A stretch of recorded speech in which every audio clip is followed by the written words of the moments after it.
তুমি কি কখনো ভেবেছ জীবনের এত দুঃখ, ভয়, টেনশন এর আসল কারণ কি? যদি এমন একটা বই থাকে যেটা শুধু ধর্ম নয় বরং জীবনের প্রতিটা সমস্যার সমাধান দেয়, হ্যাঁ, সেই বইটাই হল ভগবদ্গীতা। কুরুক্ষেত্রের যুদ্ধক্ষেত্রে একদিকে নিজের পরিবার, অন্যদিকে নিজের কর্তব্য। অর্জুন একজন মহান যোদ্ধা, কিন্তু সেই মুহূর্তে সে ভেঙে পড়েছিল। তার হাত কাঁপছিল, মন ভরে গিয়েছিল সন্দেহ আর ভয়। ঠিক তখনই শ্রীকৃষ্ণ তাকে যা বলেছিলেন সেটাই আজকের ভগবদ্গীতা। গীতার প্রথম শিক্ষা, তোমার অধিকার শুধু কর্মে, ফলে নয়। আমরা সবাই ফল নিয়ে চিন্তা করি, কি পাব, কি হবে, কিন্তু গীতা শেখায় তুমি শুধু নিজের কাজটা সঠিকভাবে করো, ফল নিজে থেকেই আসবে।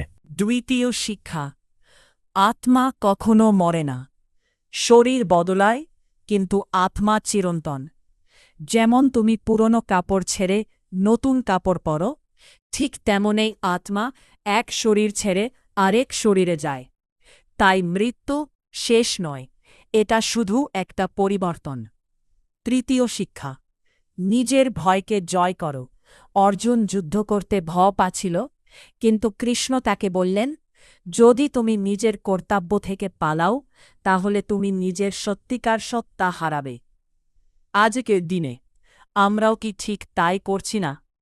আমরা সব কিছুতেই ভেঙে পড়ি, কিন্তু গীতা বলে শান্ত মনেই আসল শক্তি।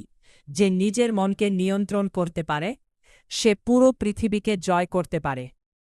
গীতা কোনো ধর্মীয় বই নয়, এটা একটা লাইফ ম্যানুয়াল। এটা শেখায় কিভাবে দুঃখ সামলাতে হয়, কিভাবে সফল হতে হয়, কিভাবে শান্তিতে বাঁচতে হয়।